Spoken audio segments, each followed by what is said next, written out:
All right, we are here with Amy, also known as Gypsy Amy. Hi. Say hello. I'm not Gypsy, that's the name of the vessel. So,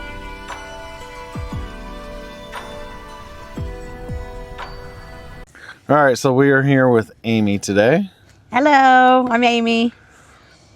So, where does your story begin? When did you realize that normal life wasn't for you? Well, I would have to say that the way I grew up is very conducive to the kind of lifestyle that a nomad is. So I grew up in a really dysfunctional home. We moved around a lot. And so I was used to moving often. I never really settled into one place. And I developed an ability to be kind of a chameleon everywhere I went. You kind of have to. When I got older and I had children, I really kind of didn't want to raise them in society. And I knew that. But I really didn't feel like there was any other options. I'd actually tried to live in a VW bus at one point when I was pregnant with my second child. And it was just really hard because it was more of a forced thing to survive. I've always loved camping and things like that. So being outside, and this just really made sense. By the time I got to Quartzsite this last November into December and January, then I realized that this has been something that's been inside my heart my whole life, and that this was the lifestyle that I was gonna live and thrive in, because for the first time I felt like I could breathe. I was okay. Like, this is where I'm supposed to be, not in mainstream of society's rules. What brought you to this lifestyle of being a nomad? So I had been trying to do it for a while, and I actually ended up losing the house that I lived in for several years. In June, I knew I had to leave my house, and I really couldn't afford rent somewhere. So I ended up going to a friend's, putting all my stuff in storage. And as I did that, I was kind of going through it, and I decided to start getting rid of things that I really didn't need. And I didn't know at that time I was going to buy a van, but by December I had, and it was a series of events. I tried staying with friends. I didn't like that. I rented a room from a lady. That was difficult. Then I got my own apartment, and within a month of living in that apartment, I just realized I wanted to get the hell out. I started watching van life videos, and I already had been, but like it became like a full-time thing. When I wasn't working, or even when I was at work sometimes as a caregiver, I'd be watching van life stuff, and I'd be writing out notes and how I'm gonna do this. And then I just took the leap. I couldn't live where I was. I couldn't handle the apartments, and I called my brother in Central Oregon, and I said, Jason, if I buy a van, will you help me build it? And he's like, yeah. And so I started looking for the van. I had to sell my Subaru. I had to have things timed just right. I actually ended up with two vans. I had a brown Dodge, and then I got this one, and filled up the storage unit, filled up the vans with that, towed the brown van to Central Oregon, and drove the black one down. And that was December 18th.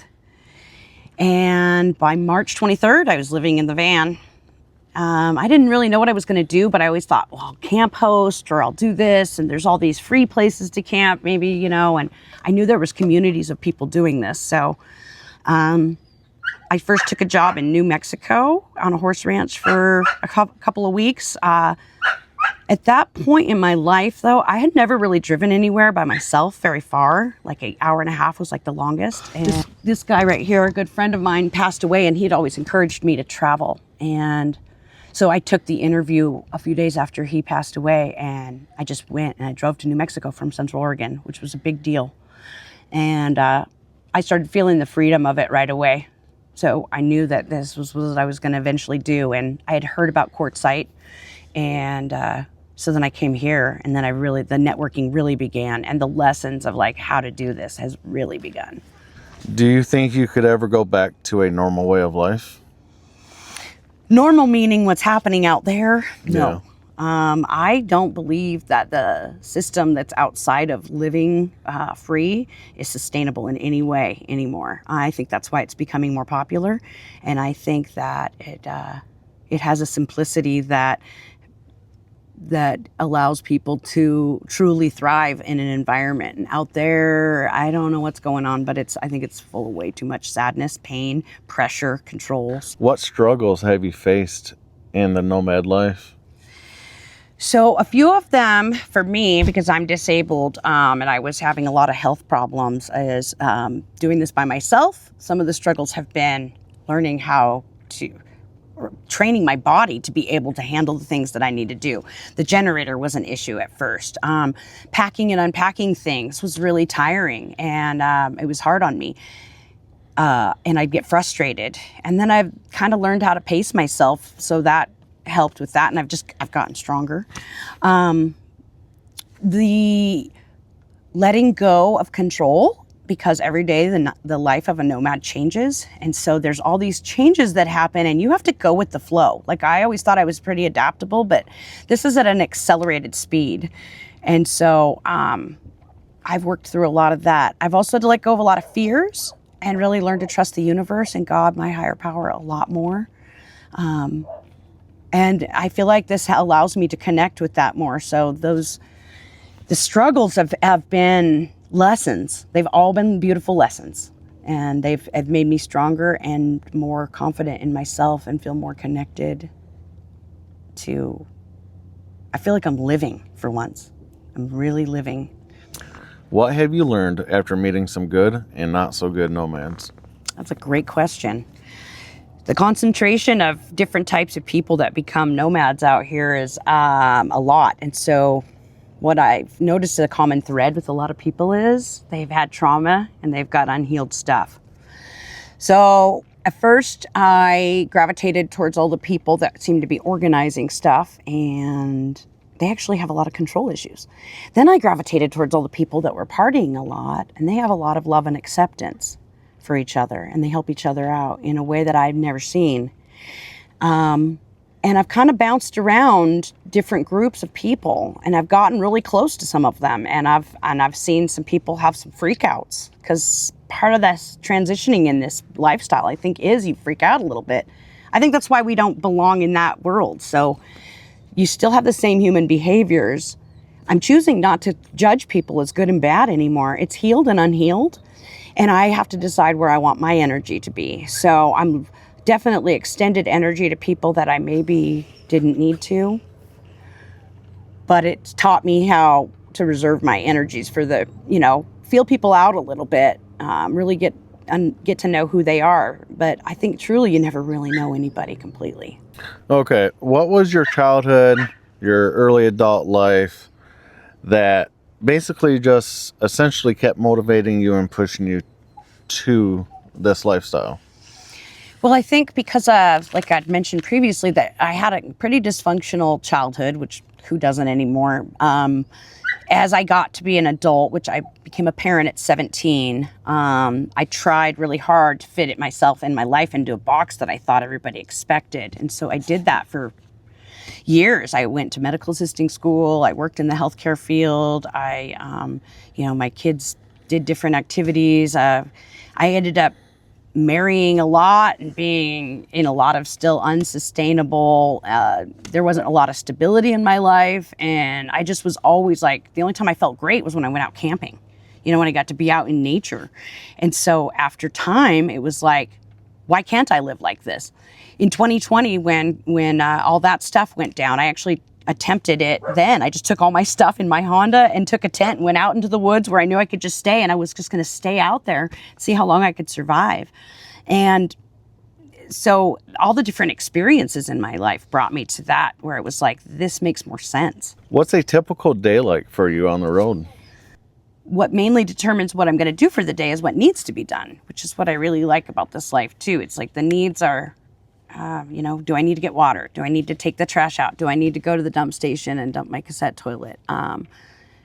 What food am I going to cook? Because I may need to prepare a while ahead if I'm going to do bean soup, and I soak the beans. So I don't know, I kind of plan my day, but mainly I wake up and try to appreciate the simplicity of my life. I turn on some music, I do some stretching, play with the dog, really whatever I want and whatever needs to be done. Nice, wonderful. So it's basically the best life. Right, yeah. So with you living in a van, how do you handle living in such a small space? So I honestly transitioned down slowly when I lost my house in July, and I stayed in a small room for a while, then another small room. And then when I went to my brother's, I ended up staying in their kitchen. They partitioned off an area, so it was just big enough for my bed and my laptop and my few items. So I started learning how to live in a small space. I didn't really realize how much that was going to prepare me. And then as I created my space in there, I made it so that everything is comfortable for me. Everything is pretty much within arm's reach to access. I enjoy that. At first it was a little difficult though, like making sure things go back exactly where as soon as I'm done with them, they have to go in their place. For me, because I have to stay organized. And I've never actually had anything except gratitude for my little space, because I just love the way I created it to fit for me. What is the best part about the van life for you? That I can pick up and leave whenever I want. If I don't like my neighborhood, I can go somewhere else. That I have the ability to take my home with me and go on vacation at the same time, because that's what the adventures feel like. You know, I'm going to check out this or that, and yet I have my whole home with me at any time. At first, that was a little bit weird. It was like, oh, wow, yeah, if I need something, it's right there. So I think it's the freedom of being able to take your home everywhere you go. I mean... Yeah, which is pretty awesome. Yeah. Change my backyard. That's the best thing about it. Right? Okay, so the next question is, how do you balance work and travel? And do you work remotely? So I'm fortunate in the sense that I receive a disability check every month. I'm a disabled healthcare worker. So I don't have to work. I know, and I'm grateful for that all the time, because I do see people that have to really balance this. I do, though, make things like lip balm, beard oil, and healing body butter. And so I'll use that like to trade, or sometimes I'll sell it, you know, if I'm coming up short, because, you know, sometimes things come up. But yeah, I'm fortunate in that sense. I don't have to worry about the work as much. Nice.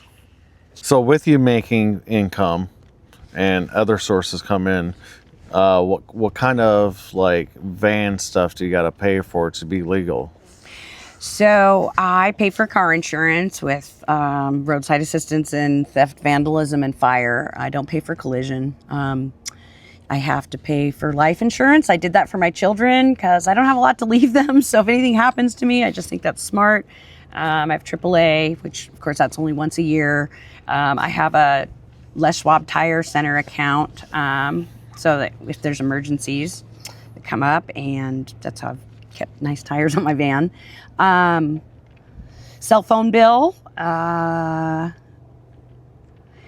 Let's see, what other expenses? I mean, water, propane, things like that you have to take into account. Dumping, you know, right now I'm being in Quartzsite, that's free as part of the LTVA or whatever. But, yep. You know, when I'm out there, like water and fuel, and I've switched to a butane stove. So basically you're not really giving up any of those things by doing this lifestyle. No. You can still maintain that normal, you know, taking care of your vehicle, having proper insurance, and planning for what may happen, and leaving something for your kids. Yeah. Awesome. Which is very smart, by the way. Thank you. What type of van do you live in, and how did you choose it? So I have a 2001 E350 Ford Econoline. It's a passenger van, not a commercial, I guess, that a lot of people get to build. I was looking for a passenger van because I wanted to have air conditioning when I drove throughout the vehicle. So I chose the van based on doing a lot of research. I didn't really think I wanted to buy the taller, high high top vans, and the reason is the expense. And it seemed like every time I looked at one, there was a lot of issues. So I wanted something pretty standard. I knew that I researched the engine. It's a 5.4 V8 Triton. It can go for like 500,000 miles if maintained. I ended up getting this by chance through my mechanic, who I had brought my brown van into, and he goes, Amy, I have the perfect van for you. So he had a van on site that somebody was having to sell that was going into a nursing home, and he had to sell it. So I got the van for $2,000 with 148,000 miles on it, and it had been well maintained, didn't have any real issues. I boosted it up with like a new battery and, did the regular maintenance, but I've put like 12,000 miles on it now, and it doesn't miss a beat. Did you build your van yourself? I wish I could say that. I honestly had the help of my amazing brother, who's a jack of all trades, been a carpenter, plumber, mason, all kinds of things. And my brother's just really smart and creative. So my brother and I built it together. It's kind of a no build in the sense that we made a platform for the bed. We made one wall, and the rest are like parts things I already had. Like I had some cabinets, as you'll see in there. And we mounted them down onto a wood base. And I took out the passenger seat and put a refrigerator there, which also doubles as a dog bed. So I had a lot of ideas. I knew that I wanted to multiply space, but a lot of the things I already had that I'd kept went into the van. And so it was a collaborative effort between me and my brother. And he built the amazing deck and things like that. So we had a lot of fun doing it together. What's one thing you wish you had in your van but don't? A shower. Although I don't know how I would do it in there, honestly. But, and air conditioning, like when I'm sitting. What do you do for power, water, and internet? So I have Verizon with an unlimited hotspot for my internet. I have a total of 18 gallons worth of ability to carry water in 3 different devices, one with a pump. And then power, I have an EcoFlow River Pro. And it works pretty good with 200 watts of solar for my fridge and other stuff that I plug in. Now, while you are traveling, how do you find places to park overnight? So I actually honestly look at on the GPS what town I think I'm planning on stopping. And at first I check for truck stops. I really enjoy staying at like Love's or different things like that. Now, if I'm actually wanting to stay somewhere for a couple days, then I'll search around and find campgrounds. And then I'll do some research on the campground. I have used iOverlander, although a lot of people really like it. I don't find it to be as helpful. Sometimes the information is incorrect. But word of mouth, I think a lot. I mean, coming to Quartzsite and talking to people about places, I now know more places, and I keep a record in my phone of like notes of different places to travel and be able to stay. So, what do you do for showers and bathroom? So as I've been out in the desert, it's been different. There is abilities to pay for showers. There is also places to get free showers, and if I talk to locals, I usually find that out. So I've done some free showers, but I also have a really great little ritual that I do for myself. I do have a cassette toilet and a urinal for bathroom purposes, and deal with that appropriately. But my little hobo bath is actually a really nice self-care ritual. So I boil some water, I get a bowl ready, a washcloth, my rose soap, I put on music, I lay out a towel, and I wash myself from head to toe with warm water, and then put lotion on, and it makes me, and then I brush my teeth and I feel refreshed. So I don't mind doing that. Like, honestly, I realized how much my skin does better, I think, the least showers that I take. And yet I'm still clean. There's still hygiene. I use baby wipes a lot, hand sanitizer, of course, before cooking and things like that. I have a shower tent. I have not actually used it for that purpose yet. When I'm set up full time, I will set up my cassette toilet in there, but I haven't actually showered in it. I plan on trying it. I do have a USB charging shower that can do 2.5 gallons. I just haven't tried to actually use it yet because I just boil some water in a bowl and it conserves water anyways. Have you had any mishaps with have in one of those type of toilets? So in the desert, you have to really tie your stuff down really well. And so I had my newly purchased tent, PPTP outside with my collapsible toilet before I got a cassette, and left camp and came back, and the wind had knocked the sucker over. That was not fun to clean up. It wasn't as bad as it could sound because it was in bags and sawdust. But let me tell you, that was one of those like, oh my gosh, never again can I leave anything in there. Especially not tied down. Not tied down, yeah. How do you manage food and preparing food on the road? So I have a couple good options. I have options for doing stuff just in the van. I prefer not to cook with gas in there. And I have, when I'm set up, I have space that I can cook, when I'm camping. But inside, I have a 2.5 quart rice cooker mini pot. I have an air fryer and an electric burner that plugs into my EcoFlow. And my brother had put this granite countertop. Actually, it's perfect. I'm just on my knees and I can cut food up and do that. I keep food stored in different drawers in there. And I have I believe it's a 63 cubic foot, a pretty large fridge freezer. I'm fortunate enough to have that. It does make it difficult with power to keep everything super cold, but for the most part, I can, keep, not everything stays like frozen, but I plan fresh things when I'm gonna, when I'm out and about. Like I used to make smoothies every day, and now I really don't, but I do eat lots of fresh fruits and vegetables, and I really only plan out what maybe I'm gonna do for dinner.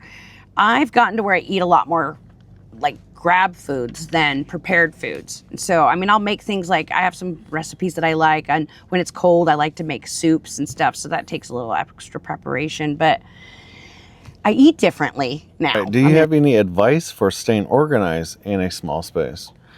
Definitely everything needs to have its place, and you want to put it back right after you use it. I also feel like having things out accessible to what you're going to use on a regular basis, more access to. It takes a while. I think you have to kind of live in a van for a little bit before you start really figuring out where those things are. And then once you do, it kind of just keeps everything, if you know where to, you know what you're looking for, you know where it's going to be. I've found it pretty easy. I've been into some people's places that I'm like, how do you know where anything is? But they figure it out. I think it just depends on your comfort level, like what you need to not have frustrations. You also want to make sure you tie things down really well when you're driving. What's the most challenging part of living full-time in a van? It changes often. It keeps changing for me, but I would say probably the most challenging recently is like making sure that I have enough power to run fans and keep my stuff going. I think getting resources and knowing where to park are some of the big ones too. I feel like it does definitely change depending on where you're at. Quartzsite is a different element, and I think out there on the road, it was harder for me, or even in cities, it was harder to find places to park where you wouldn't get messed with. So that and power and resources. Yeah. Okay. Have you ever felt unsafe while traveling? So my initial departure, I had the fear that I was going to feel unsafe.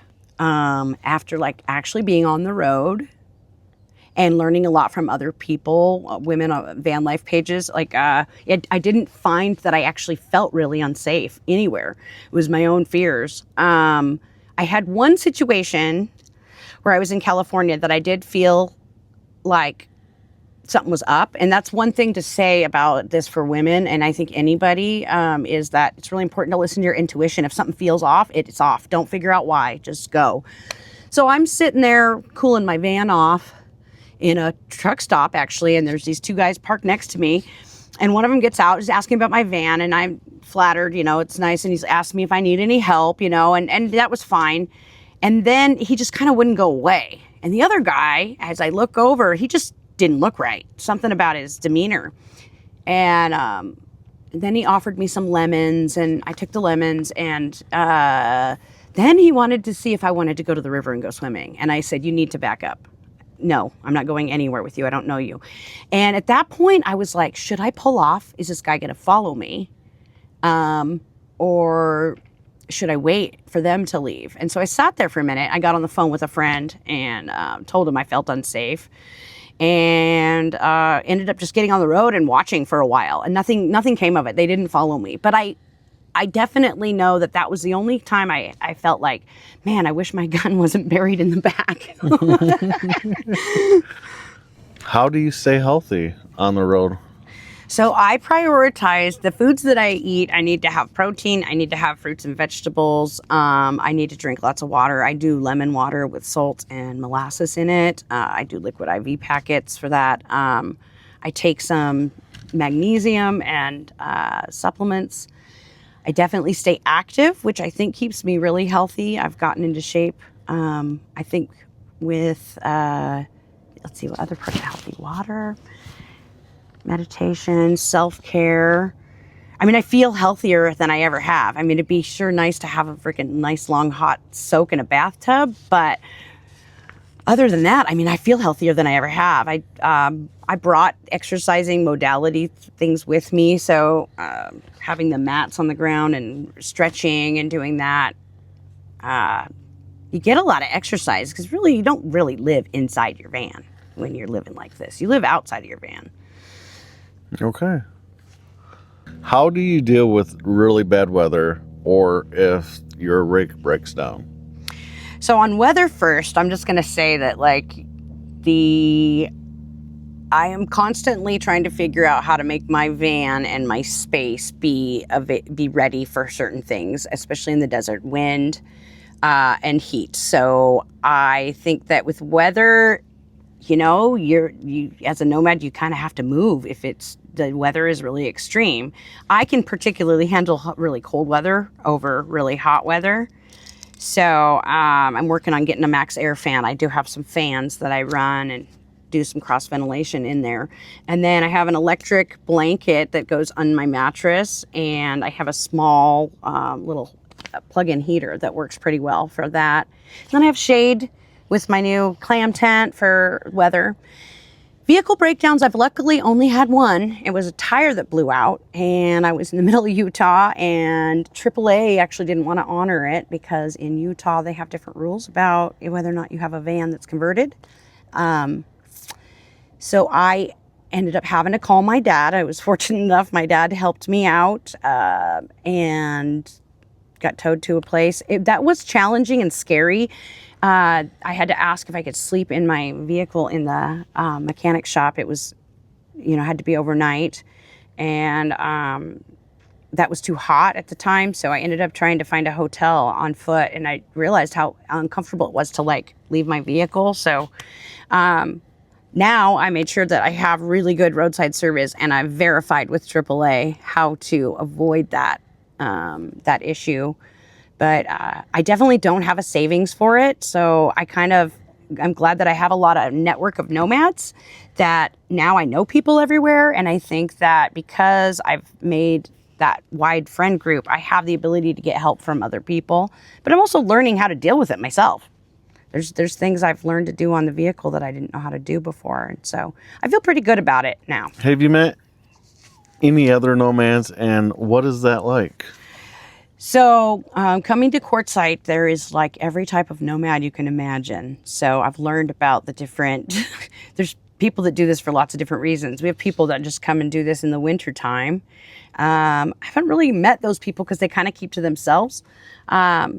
I've met people that are called dirty kids, and I've met other nomads that are doing this as vendors. I've met nomads that do this and create stickers or different things. Everybody seems to come from different kinds of backgrounds. Interestingly, there's lots of different types of nomads, and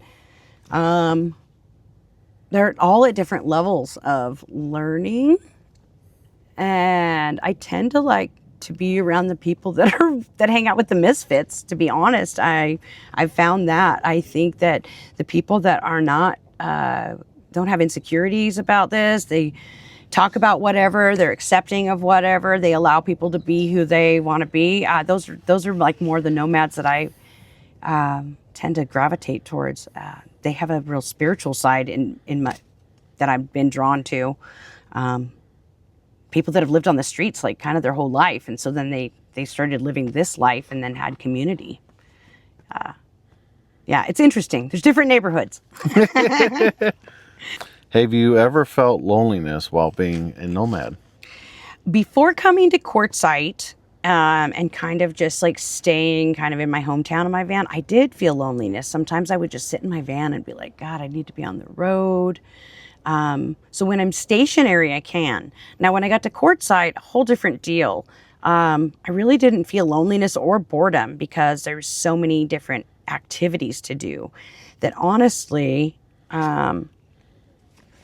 the last couple of days, I finally kind of been able to find some solitude, which is equally as important as all the socializing. So loneliness, definitely not for me yet, but who knows when I leave Quartzsite, how that's going to feel out there on the open road. How long do you plan on being a nomad, and is it just a phase for you?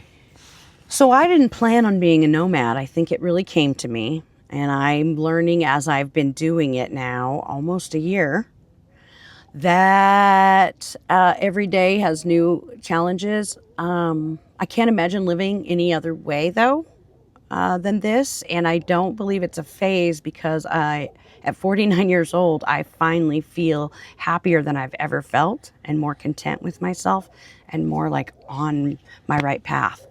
So yeah, it's definitely not a phase. I've stepped into where I belong.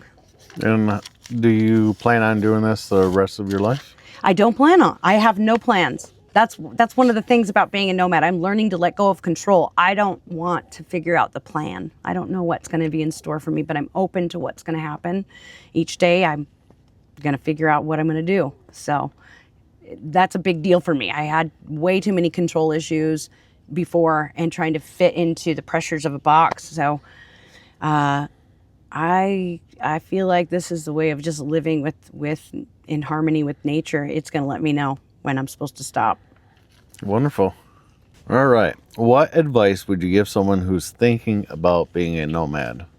I would definitely suggest that they rent a van or get in a van that they can borrow and go out and try it. Go out somewhere and live off the land for a week or two and see how it feels. You'll figure out what you need. You'll figure out what you don't need, and that'll give you a taste. Lots of research, lots of following different Facebook groups, watching YouTube videos, figuring out how you're going to, where you're going to stay. Some basic ideas, have some goals and things. I would write out a plan. I would check and see what supplies you need and what supplies you don't, and research your products. There's a lot of planning that goes into this, but the biggest thing is don't be afraid to just take the leap. Once you've gotten yourself mostly planned, I think there's people that I've heard do this that just freaking were forced into it. And yeah, was it hard? They got used to it though, and they figured it out. So honestly, not letting fear stop you from just taking the leap. If this is a life you feel drawn to do, just do it. Just do it. All right. Last question. Where does the road take you next? So I have a rough plan of goals for the next summer until I come back to Quartzsite. So from here in March, I will be heading to Sedona area and checking out that part of Arizona. And then I will start heading north. I may go through Nevada and back up into Washington where my kids are and where some other cool events that are happening that people I met here told me about. I'll probably spend quite a bit of time in Washington and Oregon over the summer because I realized how much I miss the trees and rivers and all that. And then at some point I'm going to head to Montana and visit a friend who works on a horse ranch and a friend who's 8 hours from there in Montana and just do some exploring. But mainly I don't know exactly where or how long, which is kind of cool to just like, yeah, I'm just going to head that direction and follow the weather and use the things that I've learned here on the road to figuring that out. Like, a lot of people don't plan like way in advance. They just make some goals from what I've heard. Well, Amy, this has been an awesome thing here. And thank you. Yeah, but thank you for the opportunity to You're tell a little welcome. bit about why I'm doing this. You were very welcome. All right, thank you. All right. And